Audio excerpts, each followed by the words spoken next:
So I picked up a copy of Between Angels and Demons. First of all, I must say that this book is rated R. The premise is an interesting one. The author clearly knows his Bible. The story seems to take place in a fictional land with knights and the like, but the cities are modern, complete with skyscrapers. Even so, people get around on horseback. Pretty interesting in a Star Wars alien pulling a hovering cart kind of way. I learned about this book from the author, Kurt Parker. As far as I can tell, this is his first graphic novel. All things considered, I would say he is off to a strong start. Kurt is the kind of guy who is eager to promote other creators, so go check out his work. Alright, let's dive into this review. First, the categories: visuals, action, dialogue, and story. Visuals. To sum up the quality of these visuals, I would use the word cinematic. You can pretty much pull any panel from this comic and make it a movie poster. That's not something you see every day. If I had one critique, it would be depth of field. In some panels, the characters' heads seem a little big.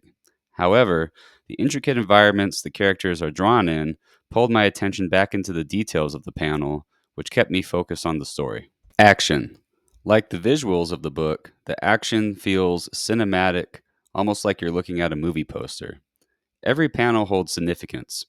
If I had one suggestion for improvement, it would be from the EVS playbook to draw characters stretchy. Although this sounds counterintuitive, I have found that slight distortion of limbs during action panels emphasizes the action in a way that is generally positively received. Dialogue. The dialogue was pretty much what you would expect from characters in this kind of a setting. Somewhat medieval, somewhat modern. When reading the dialogue, I felt like I was watching a movie from the early 2000s. If that's what you're into, then you're going to love it. My only suggestion for improvement would be to give each character more of a unique voice. For example, this book contains cities that are far apart, and although they are modern, they essentially function as city-states. That means that each city would have a unique culture and dialect. That could be fun to build on when writing dialogue. I always find a story more engrossing when one character uses words and phrases that the others would not. It just makes your story more believable. Story. The best part of any good book, in my opinion. The story. The thing that makes readers come back for more.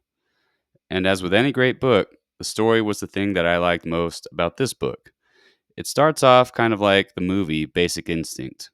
Somewhat of a spoiler, I guess. Only unlike Basic Instinct, the story that unfolds takes place in a world that is overtly supernatural and unlike ours. I certainly want to know more about the characters and the world. In short, I will be picking up the sequel to find out. If I have one issue with the story, it's the pacing. For the amount of pages, I think more story could have been told. In order to achieve this, I would change the perspective of the story. Rather than jumping between the villains and the heroes in a third-person, omniscient way, I would follow the detectives as they unfold the Basic Instinct-style murder. Through the investigation, we could learn about the world and characters of the story. I think that would answer more questions and keep the audience on the edge of their seat. All things considered, this was a fun book. I'm glad I bought it. But you should be warned, it is rated R. Definitely not for kids, definitely adult material. If that's not your thing, don't say I didn't warn you. That's all for today, friends. Now remember, read more comics. Luxo de Juazeiro numa caverna do louro francês.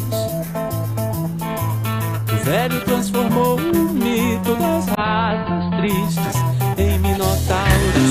Júnior Cigano, em José Aldo e outro machista.